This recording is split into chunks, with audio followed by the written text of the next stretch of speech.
오늘 본문 말씀은 요한복음 15장 1절로 6절 말씀입니다. 요한복음 15장 1절로 6절 말씀 다 함께 합독하시겠습니다. 나는 참 포도나무요 내 아버지는 농부라. 무릇 내게 붙어있어 열매를 맺지 아니하는 가지는 아버지께서 그것을 제거해 버리시고 무릇 열매를 맺는 가지는 더 열매를 맺게 하려 하여 그것을 깨끗하게 하시느니라. 너희는 내가 일러준 말로 이미 깨끗하였으니 내 안에 거하라. 나도 너희 안에 거하리라. 가지가 포도나무에 붙어있지 아니하면 스스로 열매를 맺을 수 없음 같이 너희도 내 안에 있지 아니하면 그러하리라. 나는 포도나무요 너희는 가지라. 그가 내 안에 내가 그 안에 거하면 사람이 열매를 많이 맺나니 나를 떠나서는 너희가 아무것도 할 수 없음이라. 사람이 내 안에 거하지 아니하면 가지처럼 밖에 버려져 마르나니 사람들이 그것을 모아다가 불에 던져 사르느니라. 아멘. 사랑하는 성도 여러분, 오늘 본문 말씀을 보시면 우리 주님께서는 나는 참 포도나무요 내 아버지는 농부라 이렇게 말씀하고 계십니다. 이 말씀이 우리말로 봐도 참 이렇게 범상치 않은 말씀인데 헬라어 원어로 보면 또 더욱 그럽니다. 왜냐하면은 예수님께서 나는 참 포도나무다 이렇게 하실 때 그 헬라어가 바로 나는 무엇이다. 영어로 하면 I am인데 그것이 이제 에고 에임이라는 말씀을 쓰시고 계십니다. 그래서 이것은 어떻게 보면은 나는 누구이다 이런 평범한 말일 수도 있지만 또 특별한 의미가 있기도 합니다. 출애굽기 3장을 보면요, 모세가 떨기나무 아래서 하나님 이름을 물었습니다. 그런데 하나님께서 뭐라고 대답하셨냐면 I am who I am. 우리말로는 나는 스스로 있는 자다 이렇게 되는데요. 그러니까 우리말로 굳이 한다면 나는 I am이다 이렇게 말씀하신 게 되겠죠. 그러니까 이것은 헬라어로 하면은 나는 에고 에임이다 이렇게 말씀한 게 되십니다. 그래서 요한복음에 나오는 내가 그니라 하신 것은 바로 내가 에고 에이민이라 이렇게 하신 것이죠. 그라는 말이 없습니다. 원에는. 그러니까 내가 에고 에이민이라 이렇게 말씀하신 것은 무엇이겠습니까? 바로 출애굽기 3장 14절을 상기하라는 것입니다. 바로 참 하나님 대신 예수님을 나타내는 표현의 말씀이다 이렇게 볼 수 있겠습니다. 이것을 이제 절대적 용법이다 이렇게도 할 수 있을 텐데요. 근데 이거 외에도 우리 예수님께서는 생명의 떡이라고 하시고 세상의 빛이라고 하실 때 이게 바로 어떻게 기록이 되어 있냐면 에고 에이미 이렇게 기록되어 있습니다. 참 하나님이신 예수님의 그 신분과 그 하나님 대신 그 정체를 나타내시는 그러한 말이라고 할 수 있습니다.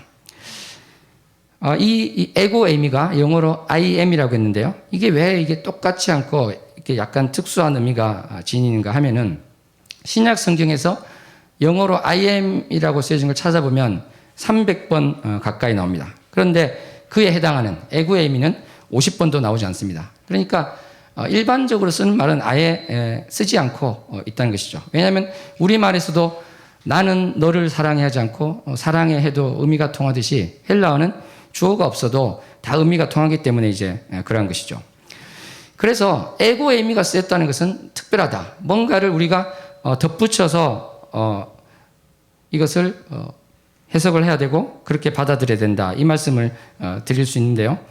그래서 실제로 이제 구약이 히브리어로 써 있지 않습니까? 이것을 70인 역으로 옮긴 게 있습니다. 헬라어로 번역한 것이 있는데 거기에서 살펴보더라도 이것이 어떤 특정한 의미를 가지고 쓰였다. 이것을 알 수 있습니다. 그래서 이 에고 에이미가 나오면 당신은 누구십니까? 이에 대한 대답으로서 나로 말하자면 내가 누군가 하면 이런 이야기를 사실은 우리말로 덧붙여 읽으면 더 의미가 와닿는다 이렇게 볼 수 있을 것 같습니다.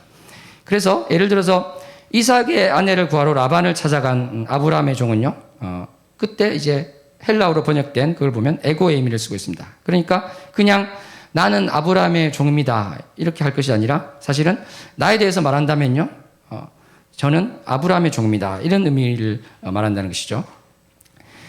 야곱이 이미 다녀간 뒤에 이삭에게 축복 기도를 받으려는 에서가 또 에고 에이미를 써서 나는 아버지의 아들 맏아들 에서로소이다 이렇게 이야기하는데 여기서도 사실은 그 의미를 어감을 살린다면 이렇게 되겠죠. 내가 누구냐고요? 아니 나는 아버지의 맏아들 에서입니다. 이렇게 되는 것이죠. 라헬이 야곱에게 자식을 낳으라고 막 이렇게 따지고 투정을 부립니다. 그때 야곱이 대답할 때 내가 하나님을 대신하겠느냐 하는데 이때도 이 에고 의미가 있어요. 그래서 우리말로 이것을 의미를 살린다면 아니 내가 누구인지 알지 않소.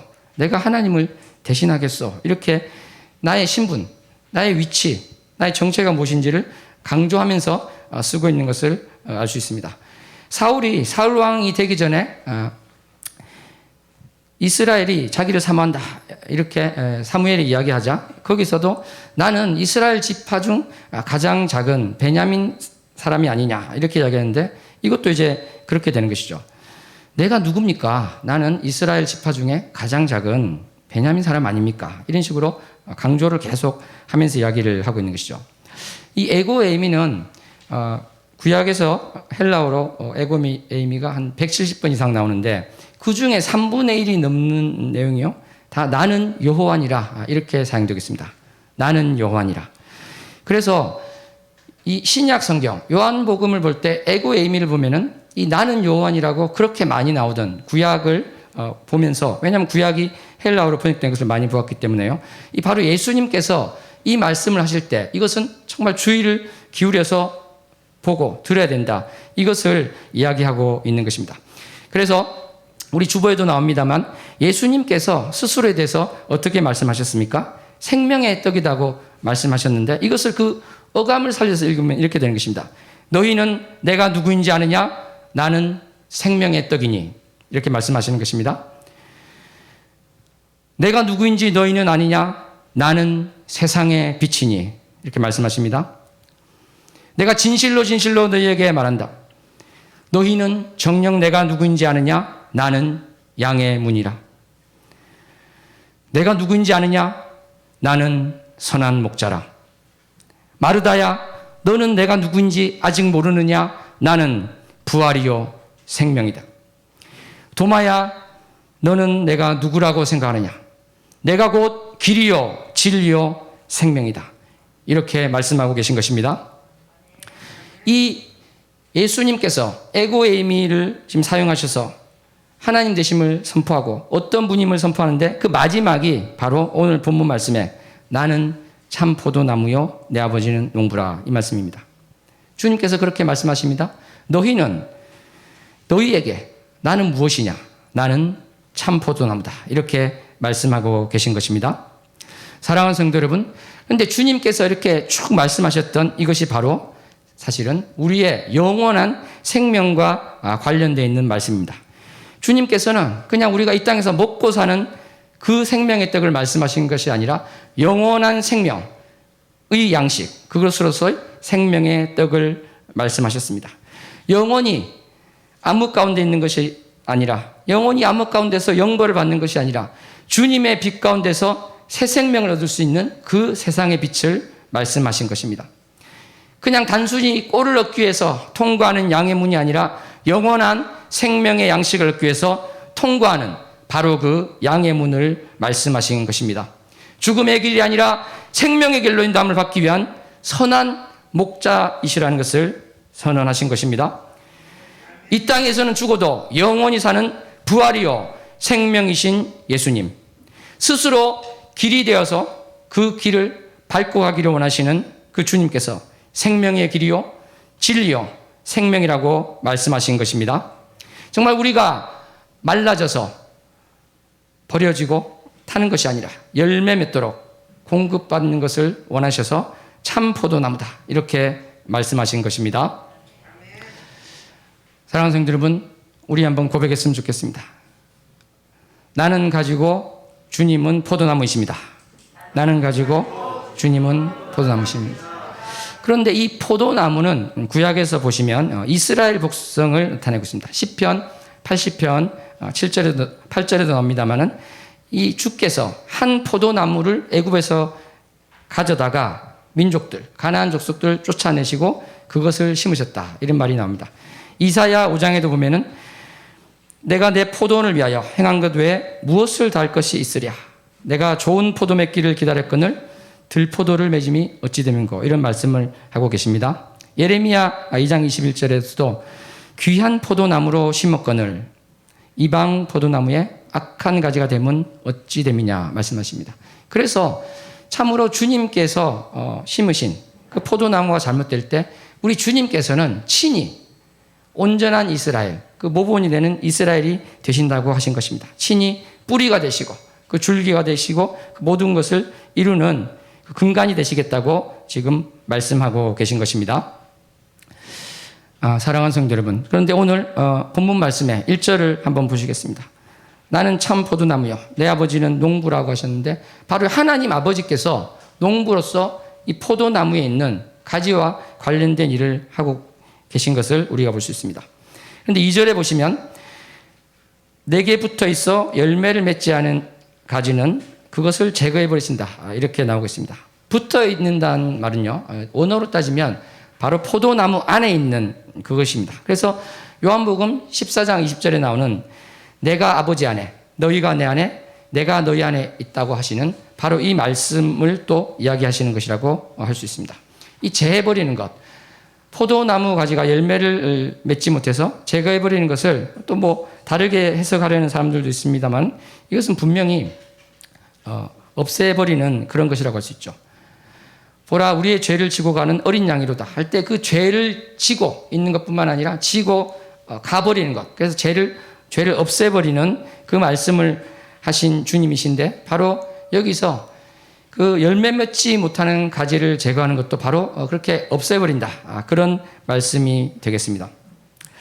사랑하는 성도 여러분, 밑에 말씀 보면 어떻게 되어 있습니까? 밖에 버려져 마르는 나무 그것을 모아다가 불에 던져 사른다고 이야기를 하고 계십니다.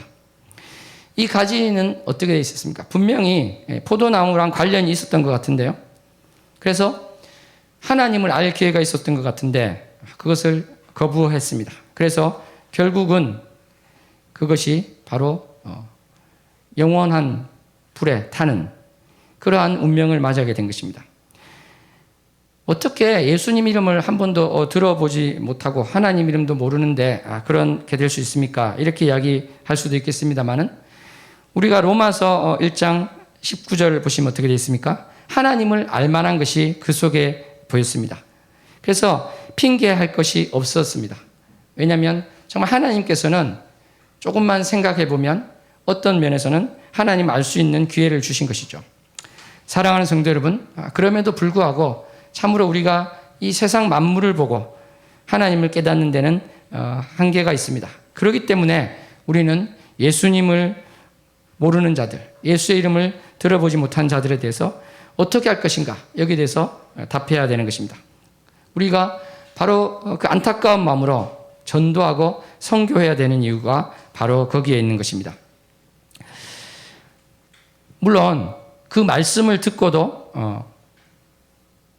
주님을 영접하지 않고 예수 그리스도를 거부하는 자에게 책임이 없다 할 수 없겠지만 1차적으로 우리가 그 복음을 전하지 않은 책임을 주님께서 우리에게 물으실 것입니다.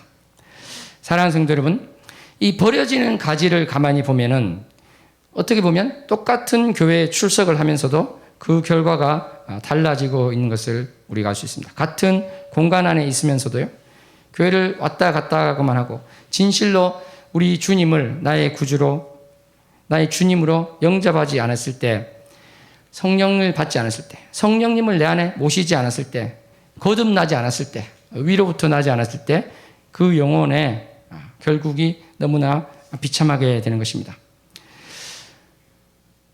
지금 이 자리에 김강신 목사님도 계십니다만 김강신 목사님께서 스피리추얼 리더를 하실 때 제가 사랑의 불꽃 렉터를 한 적이 있는데요. 정말 오늘 이 본문의 말씀을 제가 중간에 볼 때 참으로 통곡이 터져 나왔습니다. 정말 이렇게 앉아있는 많은 캔디데이트 중에 주님을 모르고 돌아간다면 그분이 정말 마른 가지가 던져져서 저렇게 태워지는 그러한 운명이 될 텐데 정말 저는 눈물이 나고 통곡이 나왔던 그때를 기억합니다. 사랑하는 성도 여러분, 우리 이곳에 있는 분, 또 방송으로 예배를 드리고 있는 분, 그 중에 한 분이라도 우리 주님을 모르고 나가는 분이 없기를 소원합니다. 또 우리가 기도하고 있는 우리의 가족, 친지, 우리가 또 전도하기 위해서 품고 있는 그 모두가 정말 우리가 눈물로 기도할 때 주님께서 우리를 불쌍히 여기셔서 그분들이 참으로 우리 주님을 영접하게 되기를 소원합니다. 사랑하는 성도 여러분, 그런데 이렇게 우리가 기도하고 또 주님의 은혜로서 우리가 구원을 받았을 때 그 경우에 우리는 또 크게 두 가지로 나누신다, 이렇게 볼 수 있을 것 같습니다. 그것은 열매를 풍성히 맺는 가지가 있고요, 열매를 제대로 맺지 못하는 그러한 가지가 있다는 것입니다. 사랑하는 성도 여러분, 나의 욕심이 많아서 주님께서 공급하는 것을 마치 그 포도나무 가지가 포도나무로부터 오는 것을 차단하는 것처럼 그렇게 되어서는 안 될 것입니다. 주님으로부터 우리는 그 모든 것을 공급받고 나머지에 나의 시간과 정열을 낭비하지 않아야 될 것입니다. 사랑하는 성도 여러분, 2절을 보시면 무릇 열매 맺는 가지는 더 열매를 맺게 하려 하여 그것을 깨끗하게 하시느니라, 이 말씀이 나옵니다. 그런데 여기서 깨끗하게 한다는 것은 바로 이 나무를 가지치게 하는 것을 이야기합니다. 전지, 전정, 전지 이렇게 하는 그런 나무를 다듬고요, 가지를 다듬는 것을 이야기합니다. 보통은 이것이 이제 이쁘게 보이기 위해서 하는 것이 많죠. 큰 줄기가 있는데 가지가 이렇게 자라야 되는데 줄기를 가로지른다든지 또는 위로 수직으로 자란다든지 밑으로 자란다든지 이렇게 돼 있는 것을 보기가 싫으니까 이렇게 가지치기를 하는 경우가 있습니다. 그런데 포도나무는 이러한 일반적인 나무에 비해서 참으로 좀 독특한 특징을 지닙니다. 왜냐하면 이 포도나무는 일반 나무처럼 쭉 서서 가지가 쭉쭉 자라지 못하고요, 지지대가 필요합니다. 그래서 무언가 철로 된 것으로 하거나 나무라든지 그런 것을 해서 그 포도나무 가지가 그것을 기대어서 덩쿨송 같은 게 나와서요, 그것을 감고 자랄 수 있게 이렇게 하고 있습니다. 그래서 우리나라 같은 경우 보면은 이렇게 비닐하우스 같은 데서 이 원 가지가 쭉 옆으로 돼가지고 거기서 가지가 또 쭉 나오는 경우가 있고요. 프랑스나 뭐 아랍 지역이나 그런 데를 보니까 그냥 나무 가지가 올라와서 그 다음부터 철로 된 것을 이어서 이렇게 가는 것을 보았습니다. 그런데 이 포도나무는 스스로 설 수 있는 힘이 없지만 지지대가 있으면요, 그게 퍼지고 퍼져서 우리나라에 있는 가장 큰 포도나무는 한 그루가 4,000송이의 포도를 맺는다고 합니다. 크기도 축구장의 4분의 1이 된다고 합니다. 그런데 이 포도나무의 가지치기는 어떠한 것이 있는가? 그것은 바로 이 원 줄기에서 나오는 그 양분이 포도나무 가지에서 엉뚱하게 쓰이지 않게 잘라주는 것을 한다고 합니다. 무슨 말이냐면 이 포도나무에서 나오는 것이 열매 맺는 데 써야 되는데 가지가 막 자기가 혼자 길게 자라고 또 자기가 또 작은 가지가 나오고 이런데 그 양분이 다 쓰이지 않게 한다는 것이죠. 바로 열매 맺기 위해서 쓰는 것으로만 한다는 것입니다. 그래서 포도나무 가지치기를 한 것을 보면요, 우리가 이제 가로수를 보면은 플라타너스를 이렇게 막 가지치기 해놓은 걸 보지 않습니까? 그 이쁘던가요? 별로 이쁘진 않죠. 이게 막 어떻게 보면은 그 플라타너스처럼 포도나무도 그걸 잘라놓으면 겉으로 볼 때는 이쁘지 않을 수 있습니다. 그렇지 않겠습니까? 이게 좀 원 줄기에서 나와서 길이도 길고요, 또 거기서 다른 장가지도 나오고 그러면 겉으로 볼 때는 아주 무성해 보이고 포도도 막 주렁주렁 열릴 것 같고 그렇습니다. 반면에 이 가지치기 한 가지는 어떻습니까? 원줄기에서 나와서 조금만 나오는데 뚝 잘라버리니까 보기도 그렇게 이쁘진 않겠죠. 사랑하는 성도 여러분, 그런데 이렇게 겉모양으로 볼 때는요, 가지치기 하지 않은 가지가 멋있어 보이지만 이 가지치기 하지 않은 포도나무 가지는 열매를 온전히 제대로 맺을 수가 없습니다. 왜냐하면 말씀드린 것처럼 바로 이 포도나무 줄기에서 나오는 양분을 엉뚱한 것에 다 써버렸기 때문입니다. 자기가 자라는 데 쓰지 열매를 자라는 데 쓰지 않았기 때문에 그런 것입니다. 반면에 이 가지치기 한 가지는 볼품 없지만 그 양분이 온전히 열매를 맺는 데 쓰이기 때문에 많은 열매를 맺을 수 있다는 것입니다. 사랑하는 성도 여러분, 우리는 어떠한 가지가 되어야 되겠습니까? 겉은 화려한데 아무런 열매가 없는 가지가 되어야 되겠습니까? 아니면은 참으로 볼품없더라도 올바른 열매를 맺는 가지가 되어야 되겠습니까? 정말 우리가 포도나무에 달려있는 가지라고 생각해 볼 때 내가 정말 나의 욕심, 나의 기준, 내가 원하는 것 이것을 자르지 않고 내가 원하는 대로만 되면 어떻게 되겠습니까? 내게 있는 것으로 열매를 맺지 않고 나는 계속 자라나기만 하기 때문에 그것은 결과적으로 주님이 원하는 것을 할 수 없는 것, 포도나무가 원하는 그 열매 맺는 것을 할 수 없는 그러한 결과가 되고 마는 것입니다. 그래서 우리는 이 겉모습이 중요한 것이 아니라 바로 주님께서 나에게 주시는 것으로 말미암아 그것을 가지고 열매 맺는 것, 내가 참된 그리스도인으로서 살기 위해서 달려나가야 된다. 그러한 결단해야 될 줄로 믿습니다.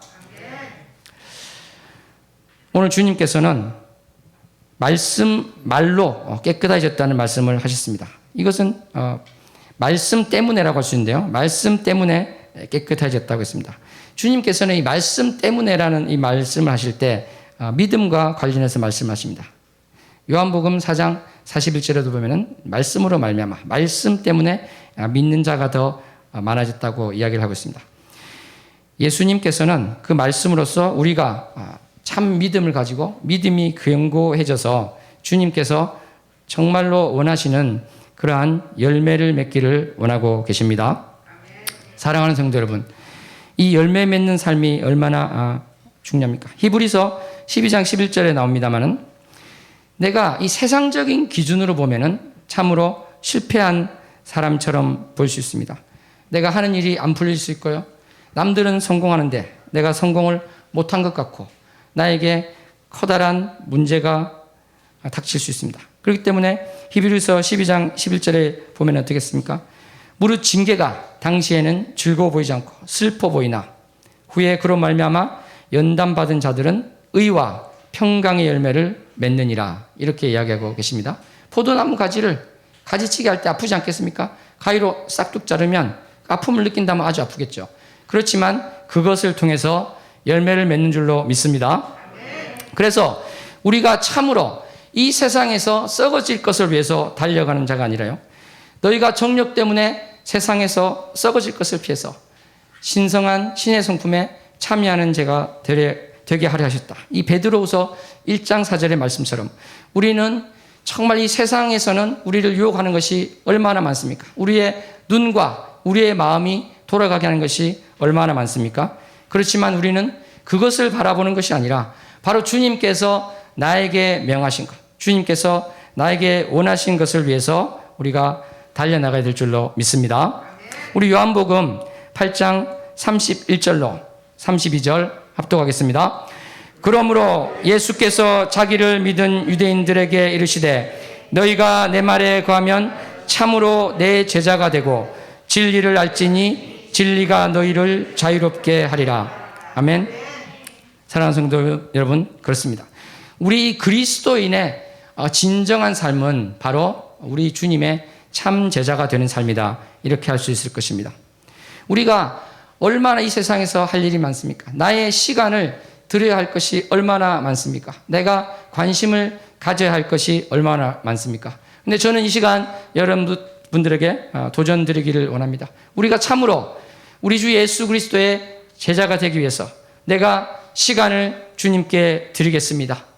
나의 삶 가운데 정말 주님을 위해서 나가는 삶이 있기를 원합니다. 고백이 있기를 원합니다. 그래서 우리는 이제 다음 주 목요일부터 이 제자가 되기 위해서 우리가 함께 줌에서 전체 성도들이 모여서 제자반 양육을 시작합니다. 이 시간을 여러분들께서 생명으로 지키시기 소원합니다. 준비하고 정말 그 제자반에서 우리가 하고자 하는 것들 또 훈련받는 것들 그러한 것들이 되어서 이제 나의 시간을 엉뚱한 것에 내가 소비하는 것이 아니라 바로 주님의 말씀을 보고 기도를 하며 묵상을 하고 이 모든 것들에 나의 시간을 쓰는 자 되기를 소원합니다. 우리가 비록 줌으로 모이지만 그 모임 속에서 우리 주님을 더욱 알아가고 내가 그저 교회만 왔다 갔다 하는 것이 아니라 참으로 그리스도인이 되어서, 온전한 그리스도인이 되어서 주님의 제자로서의 삶을 살기를 소원합니다. 고백하며 나오는 우리 모두가 되기를 소원합니다. 말씀 맺겠습니다. 우리는 오늘 말씀을 통해서 예수님께서 참 포도나무 되시고 우리는 그 가지임을 보았습니다. 주님께서는 뭐라고 말씀하십니까? 나를 떠나서 너희가 아무것도 할 수 없다고 말씀하셨습니다. 우리 세상에서 아무것도 우리 주님을 믿지 않는 자들, 그러한 분들도 많은 것을 한다고 이야기합니다. 그렇지만 주님께서는 그것이 아무것도 아니라고 하시는 것입니다. 우리가 이 땅의 삶을 마감하고 눈을 감는 순간에 그렇습니다. 내가 주님께서 말씀하신 것 외에 그 모든 것들이 아무것도 아니었습니다. 이것을 깨닫게 될 것입니다. 믿지 않는 분들도 참으로 많은 것을 위해서 달려왔는데 바로 눈을 감는 그 순간에 돌아보면 내가 아무것도 하지 않았구나. 그것을 깨닫게 되는 것입니다. 사랑하는 성도 여러분, 우리가 아무것도 하지 않았습니다. 이러한 고백을 하는 것이 아니라 주님, 내가 주님의 말씀에 순종하여 나갔을 때 주님께서 나를 통해서 하신 그 일 가운데 제가 감사의 고백을 올려드립니다. 사랑합니다, 주님. 고백하는 우리 모두가 되기를 소원합니다. 기도하시겠습니다. 하나님 아버지, 감사합니다. 오늘 말씀 가운데 주님께서 우리에게 한 명 한 명에게 말씀하신 것을 기억하며 나의 시간과 나의 열정을 오직 주님을 위해서 살리라, 발을 떼며 달려나가는 우리 모두가 되게 하여 주시옵소서. 나를 붙들어 주시고 나를 인도하여 주시옵소서.